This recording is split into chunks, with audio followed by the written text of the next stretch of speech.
Hey, volleyball fans, Coach Dennis here from Max Touch Volleyball.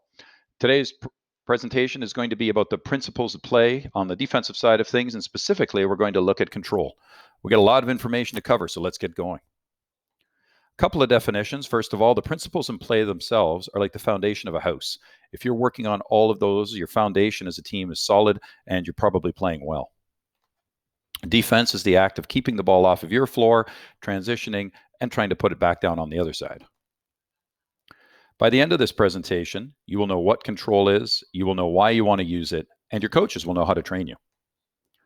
So the first question is, what is control? Well, I've divided it into three sections. The first one is self-control. You can control your attitude. You can be confident in your great training, and you can remain calm. That allows your body to be relaxed and ready and move quickly. You are fully aware and prepared for any eventuality. Could be a tip, could be a setter dump. And when the ball comes over, your hips are underneath the ball. Why do you want your hips underneath the ball? Well, the ball effectively needs to be playable. It needs to be high, off of your net, in your court, and never allowing it to hit the floor.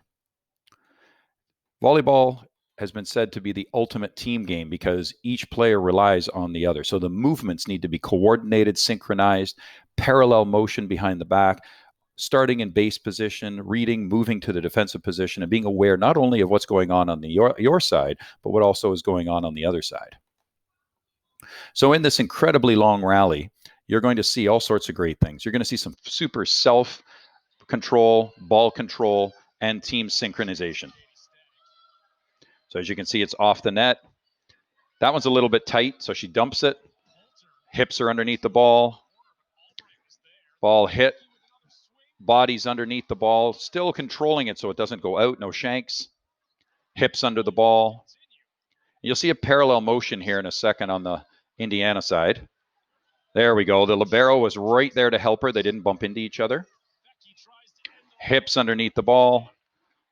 Ball's continually kept inside the court, which makes it easy to play.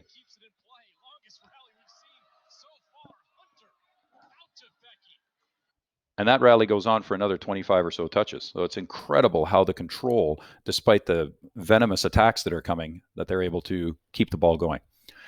How do you train control? Well, at Max Touch Volleyball, we believe that training should be game-like. And what that means is that there's reading, decision-making, scoring, and fun always incorporated.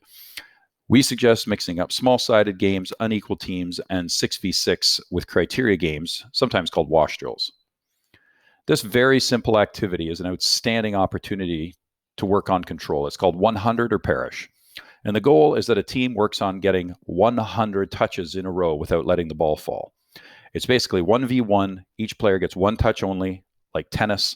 The ball goes over, and the teams are divided into two equal teams waiting in their position 6, and they just keep rotating through, playing the ball and leaving and playing the ball and leaving. They keep score, hopefully getting up to 100. If the ball falls, then you come up with some sort of consequence that doesn't take too long, but gets their mind off of the game, and then they can focus on getting back to it. I can tell you I've done this for years, and when the team gets up to 100, it's euphoric in the gym. They're very, very proud of themselves, and what they don't know is that their control is better.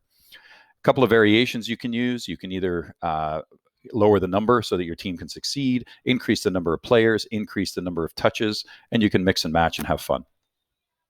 So in conclusion, I'm sure you can see that control is very important because it affects all aspects of the game. If your team has self-control, team control, and ball control, then you are a calmer, more successful team. Control is the only defensive principle that a player can train on their own. Now, if you train control by incorporating reading, decision-making, and the belief that you can do it, you will see success and have a lot of fun. So, as we say at Max Touch Volleyball, the best coach is the game, so get out there and play the game. I want to thank you today for joining me. If you like us, give us a thumbs up, leave us a comment or a question in the comment area below, share with a friend, or click on that bell so that when we put out new material, you will be the first to get it. Until the next time, get out there and play the game.